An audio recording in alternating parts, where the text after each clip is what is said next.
भवतु निर्गुण निरंजन निर्विकल्पत्रिवारकेय प्रवराम्यता परशिव गोत्रोद्भवस्य सदाशिव शर्मण पौत्रायां चतुस्सागर पर्यन्तं गोब्राह्मणेभ्यः शुभं भवतु निर्गुण निरंजन निर्विकल्पत्रिवारकेय प्रवराम्यता परशिव गोत्रोद्भवस्य सदाशिव विश्वेश्वर शर्मण पौत्रायां चतुस्सागर पर्यन्तं गोब्राह्मणेभ्यः शुभं भवतु। ఆ పరమశివ గోత్రంలో అమ్మవారికి పండిన కొంతమంది ఋషులు ఉన్నారు. ఎవరు వాళ్ళు?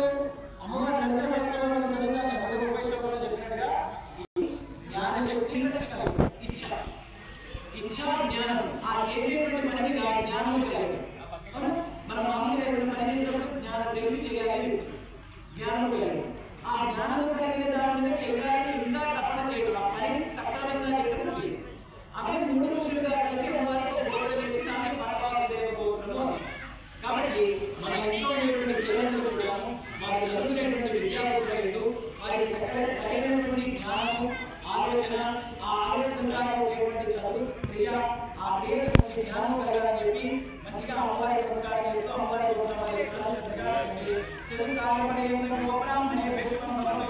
ఇచ్చాశక్తి జ్ఞానశక్తి పరామర్శ సిద్ధాంత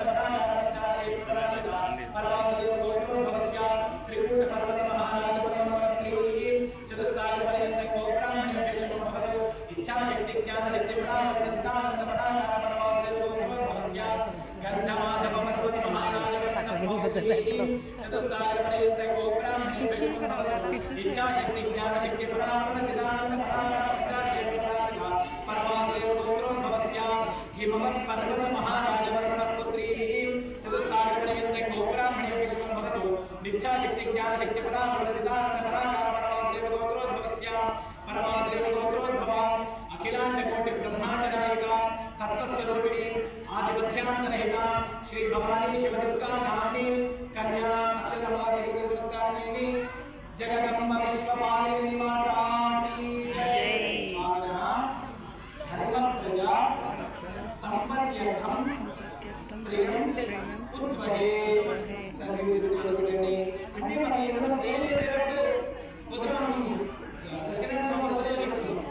ధర్మంలో అంటే కలియుగంలో వచ్చినప్పటికీ వివాహాన్ని శుభ కార్యక్రమాలు చేసుకుని ఆ బంధానికి సరిగ్గా కట్టుబడి ఉండడమే ధర్మము ఉంటారు. అందుకని మనం చేసేటువంటి పెళ్లిళ్ళలో కూడా ధర్మం ప్రజా సంపత్యర్థం. ఎందుకు ఈ స్త్రీని మనం వివాహం చేసుకుంటున్నాం అంటే ఆ స్త్రీని మనం కానివ్వండి ఆ పురుషుడు స్త్రీని కానివ్వండి ధర్మప్రదుగా సంతానములకు అన్ని ఐశ్వర్యములు పొందడానికి మీరు వివాహం చేసుకుంటున్నారు. అదే స్వామిలో ఉంటే సందర్భంగా చెప్పారు ధర్మ ప్రజా సంపత్యర్థం స్త్రీ ఉంటుంది. అంటే ఇక్కడ ఈశ్వరుడు అనే శబ్దం మనం చెప్తున్నప్పటికీ తాను కూడా ఆ అబ్బాయి లేని వారి ఇంట తను ఒక అమ్మాయిగా మారి అమ్మాయి లేని వారి ఇంట ఈ అమ్మవారు ఒక అమ్మాయిగా భావన చేసి ఇప్పుడు వీరిగా వివాహ కళ్యాణం చేస్తున్నట్టుగా భావన. తర్వాత ఏం చేస్తాము మనం కూడా మన పెళ్లిలో అమ్మాయి రాగానే ఆ వచ్చినటువంటి అమ్మాయికి మధుమరకు పూజ చేస్తాం. కట్టుకోవడానికి వచ్చి ఇంకా అదే ప్రక్రియ పూజ చేస్తాం. కాబట్టి అక్షర పూజ చేసుకోవడం స్వామివారి నమస్కారం చేయండి.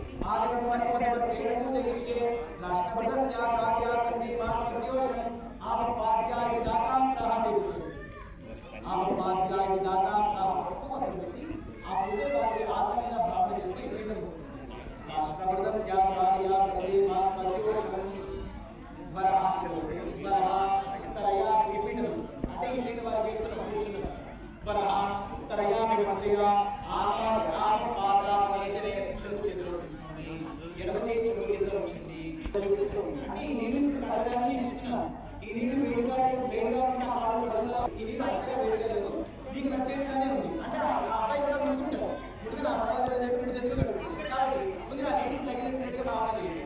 ఆ పాదాం అనేది నా చేతులే అస్మిన్కులే బ్రహ్మవర్చస్య సారి దక్షిణం కాదు పూర్వం రామాయ ప్రయోజ ఇద్దరు చేతులు తీసుకుని ఈ 2 చేతుల మీద కూడా వేయండి.